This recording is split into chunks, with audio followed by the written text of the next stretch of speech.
भगवते श्री केशवचंद्राय। ओम नमो भगवते श्री गुरुदेवाय। ओम नमो भगवते परम ब्रह्म गुरुदेवाय। से अखिल ब्रह्मांड साई विश्व नियंता गुरुस्वामी चरमनाथ तांको पाद पद्मरे अनंत कोटि साष्टांग प्रणाम। आमर उपस्थित थिबा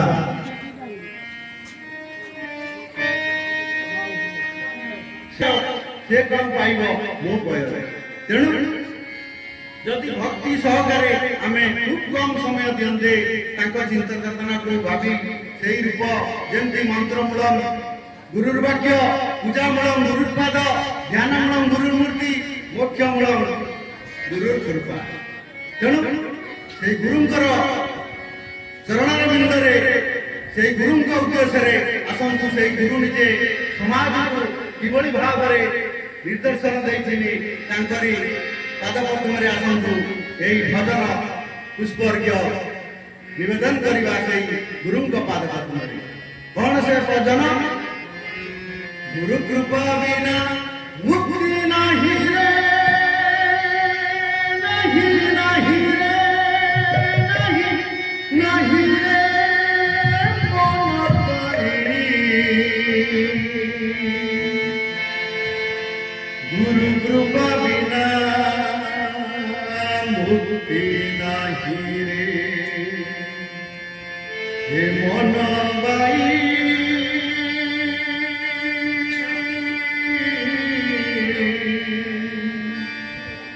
गुरु कृपा बिना मुक्ति नहीं रे गुरु कृपा बिना मुक्ति नहीं रे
तेणु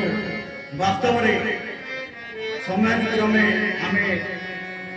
से जो लीलार सत्य त्रेता द्वापर बड़ी ये लीलार जो जीवनी शक्ति यात्रार रहस्य को भूली जामको से निज प्रद पिता आसी स्मरण कर खूब शीघ्र तुम्हें चेतना पाइपर यही साष्टांग प्रणाम निर्यास द्वारा तेणु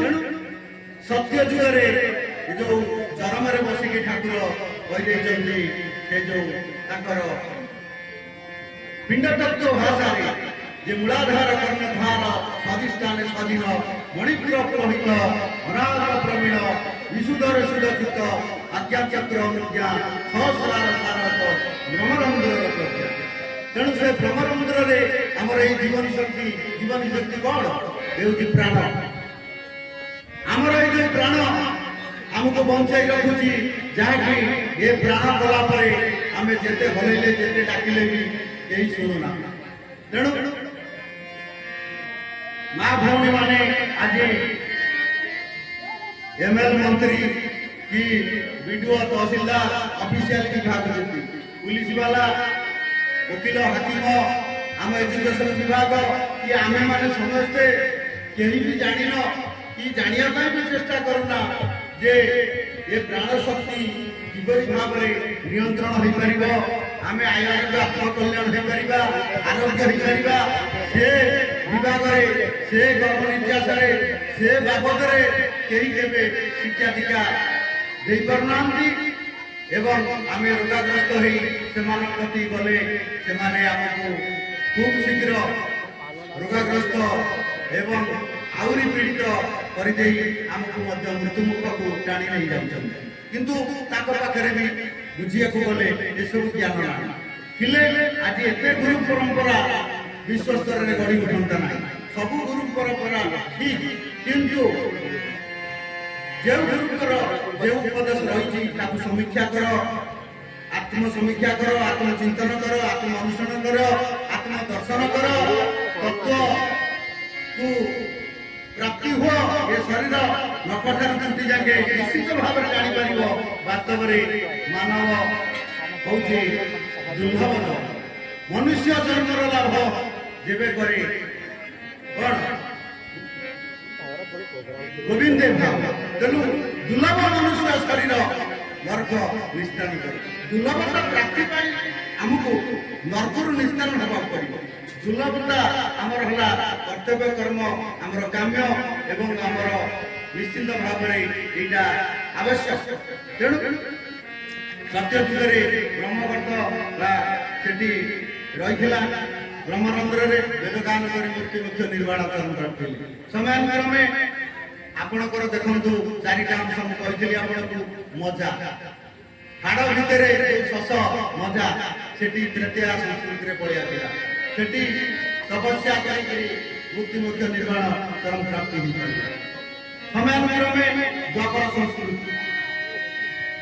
तेणु वैश्य प्राबल्य ब्राह्मण प्राबल्य क्षत्रिय प्राबल्य वैश्य प्राबल्य जुग से आसीगला अस्थि मांस काटी दान भिन्न करते वेद वेदांत पढ़ी देख से कहीं प्राण शक्ति मांसरे ना तेणु मृत्यु मुख्य सहज बर्तमान कली संस्कृति आपण निजे चिंता करूँ भावतु चरम पढ़ु ठाकुर एत सरलीकृत भाव में लिखिदे जाइए बर्तमान से कथा को कौन ना अगम्य भाव जाने दशवंत गार कटा यंत्र जाने अनंत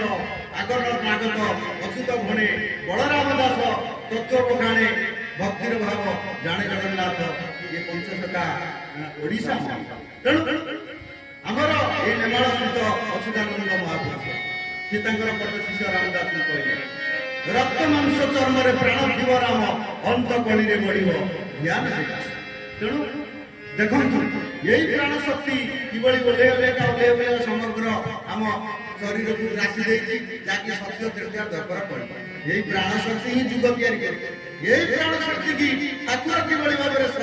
सहज सरलीकृत भाव में तुम ब्रह्मरंध्र को लेके जाकि किसी समय पूर्व आपको कहली जे मातृ गर्भर अंधकार मध्य प्रार्थना तू करूलु संसार को आसी नाम जपिया मो ठार आदर्श से ब्रह्मरंध्र रे माँ पेटे थिला जहाँफल कि से सबकि ठाकुर दर्शन कर सबकि सहज सूत्र मिलता केमी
যম নিয়ম আসন প্ରାଣାୟାମ ପ୍ରତ୍ୟାହାର ଧାରଣା ଧ୍ୟାନ ସମାଧି ଠାକୁର କଣ କରୁଥିଲେ କେମିତି ସେ ଠାକୁର ଠାକୁର ଠ ଆସିଲା କୋଉଠୁ ଠଟାକୁ ଆକାର ହେଲା କୋଉଠୁ ଆସିଲା ସେ ଶୂନ୍ୟରେ ଥିଲା ସେଠୁ ଠ ହେଲା ଆକାର ହେଲା ତେଣୁ ସେ ଠକୁ ଠ ଭିତରେ ସବୁ ଅଛି ତେଣୁ ଠକୁ ଚକ୍ଷୁରୁ ମିଳିତଂ ଯେନ ତସ୍ମୈ ଶ୍ରୀ ଗୁରୁବେ ଆମେ ଗୁରୁ ବନ୍ଦନା ସମସ୍ତେ କରୁଛେ ସନ୍ଦେଶ ପତ୍ର ପାଠ କରୁଛେ କାହିଁ କିଛି କାହାର ବିଶେଷ ମନ ନଥାଉ খুব কম কাହିଁକି ନା ବିଷୟ ଜଞ୍ଜାଳରେ ଆମେ ହୋଇଛେ ଜଞ୍ଜାଳି ଧର୍ମ ଦାଣ୍ଡେ ଯଦି ଯାଉଛେ ସେଠି ଉପୁଜୁଛି କଣ ଯାଗ ଯଜ୍ଞ ଏଠି ଚଳିବ ନାହିଁ ଯାଗ ଯଜ୍ଞ କରିକି ବର୍ତ୍ତମାନ ଚାରିଆଡେ ଆମେ ଗୋଟା ସମ୍ପ୍ରଦାୟ ଠାକୁର ଗଢିଦେଲେ ବିଶ୍ୱ ଭାତୃତ୍ୱ ଦିବାତ୍ମ ପରିଷଦ ଅଚ୍ୟୁତ ଗୁପ୍ତ ବ୍ରହ୍ମଶୃଙ୍ଗ କୀର୍ତ୍ତି ଯଦି ଆଶ୍ରମ ସ୍ୱର୍ଣ୍ଣ କ୍ଷେତ୍ର ମହାଙ୍ଗା ଆରେ କଣ ସେ ମହାଙ୍ଗା ମହାଙ୍ଗାର ଅଛି ଅଆରୁ ଅକ୍ଷ ଇଲ ଅନୁସାର ଦେଖେ ମହାଙ୍ଗାର ସେଇ ମାଳିକା ଅଛି ଆଧରେ ମୁଁ ବି କହିଦେଇପାରେ ତେଣୁ ଅନେକ କଥା ତେଣୁ କେଶବ ବି କେମିତି ଅହା 25ଟା 50ଟା ଅକ୍ଷରରୁ ବି କେଶବଙ୍କର ବି ନାମ ଅଛି ତେଣୁ କଥାରେ ମୁଁ କହିବା କଥା ଯେ ମହୁରା ଶାସନ ନାମ ମହାଙ୍ଗା ଯେ ଘର ବ୍ରହ୍ମଣ ଅକ୍ଷରରେ କେଶବଙ୍କ ଘର ସେଇ ଠାକୁର ବି ନିଜେ କହିଛନ୍ତି ଆମେ କଣ ସେଇ ଠାକୁର ଦିନ ଆସିବ ଆମ ସାଙ୍ଗରେ ଦେହ ଦଶା ଭାବ କାହିଁ କରୁଛ ସେଇ ଠାକୁର ଯେ ଆମେ ପୁଣି ସୂକ୍ଷ୍ମକୁ ପଳେଇବ ହେଲେ ତମେ ମାନେ ଆମକୁ ରଖିପାରିଲେ ତମେ ଅନୁକ୍ରମେ ତାଙ୍କର କର୍ମ ନିର୍ଯାସ କିଛି ବୁଝିପାରିଲେ ନାହିଁ ତାଙ୍କୁ ସେ କହିଲେ ଶେଷରେ କହିଲେ ଶେଷରେ ମତେ ଏତେ କଷ୍ଟ ଦଉଛ ବଡି ଭ୍ୟାନି କଣ କୁମ୍ଭକ ପୁରକ ରେଚକ ତାଟକ ସଂଯମ ଯୋଉଟା କି ଯମ ନିୟମ ଆସନ ପ୍ରାଣ ପଞ୍ଚର ଧାନ ଧାନ ସମାଜ ସିଏ ଆମର ଯୀଶୁ ସିଏ ବି ମଧ୍ୟ କଣ୍ଟା ବାଡ଼ା ହୋଇଥିଲା ରାମଚନ୍ଦ୍ର ଅରଜୁ ନଦୀରେ ଗଲେ ଫେରିକି ଆସିଲେ କହିଲେ ମୁଁ ତ ଯାଇପାରିଲି ସେ ହନୁମାନ କେମିତି ମତେ ବୁଲୁଛି ମୁଁ ତ ତାକୁ ବୁଲି ପାରୁନି ହନୁମାନ ଗତି ଯେତେବେଳେ ଯାଇକି କହିଲେ ଆରେ ଇଏ ଯେତେ ଭାଇ ମାନେ ତାଙ୍କ ସାଙ୍ଗେ ଥିଲେ ସମସ୍ତେ ଫେରିଗଲେ, କହିଲେ କଣ ଭାଇ ଆସିଲେ କେମିତି କଣ ପଳେଇଲେଣି? ତେଣୁ ସେଠି ଯେତେବେଳେ ଯାଇ ସେ ପହଞ୍ଚେନି କହିଲେ ହନୁମାନଙ୍କୁ, କହିଲେ ହନୁମାନ ମୁଁ